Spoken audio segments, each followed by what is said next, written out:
কি বলবেন? আহ, এক উদীয়মান শিল্পী উদীয়মান না, ও রাহুল খুবই ট্যালেন্টেড একজন অভিনেতা আমাদের।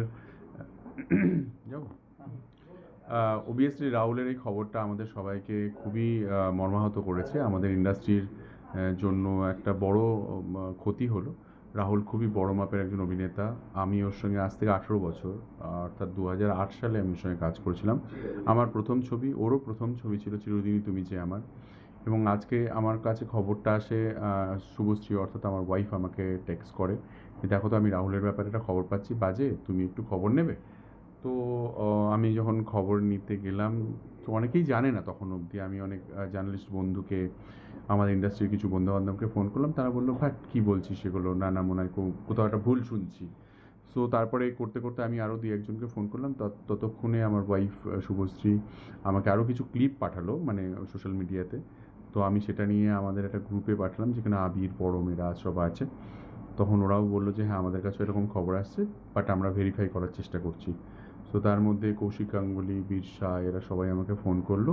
আস্তে আস্তে খবরটা সবাই নিতে শুরু করেছে, এবং যখন জানলো সত্যি সত্যি যে তালসারির ওখানে একটা কোনো শুটিংয়ে গেছিলো, এবং শুটিংয়ের ওইখানেই মানে কোনো একটা দুর্ঘটনা ঘটেছে বা ওর কিছু একটা ঘটেছে, যেখান থেকে মানে এই খবরটা আসে আর কি।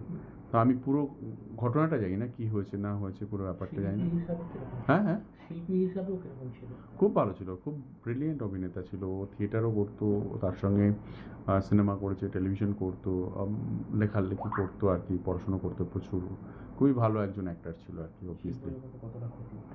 অবভিয়াসলি অনেক ক্ষতি হলো আমাদের ইন্ডাস্ট্রি, আমাদের ছোট্ট একটা ইন্ডাস্ট্রি, সেখানে রাহুলের মতো একজন অভিনেতা চলে যাওয়া মানে অনেকটা ক্ষতি, অনেকটা ক্ষতি। আপনার বইতেও তো অনেক কাজ করেছে। না, একটা সিনেমাই করেছি আমরা, আমার প্রথম সিনেমা চিরদিনই তুমি যে আমার, সেটাতেই আমার প্রথম কাজ ওর সঙ্গে। এবং আমি ওকে নিয়ে এসেছিলাম, ও তখন টেলিভিশনে রবি ওজার একটা শো করতো, টেলিভিশন শো, সেটার নাম ছিল খেলা। সেখান থেকেই রাহুল এবং প্রিয়াঙ্কাকে নিয়ে এসে, ওর নাম অ্যাকচুয়ালি অরুণোদয়, আমি নামটা রেখেছিলাম রাহুল তখন। সো বেসিক্যালি অবভিয়াসলি মেনে নিতে পারছি না, অবভিয়াসলি কী বলবো, কিছু বলার ভাষা নেই আর কি। এটাই বলবো যে যেখানে থাকুক, ভালো থাকুক, মানে রাহুলকে আমরা সবসময় মনে রাখবো।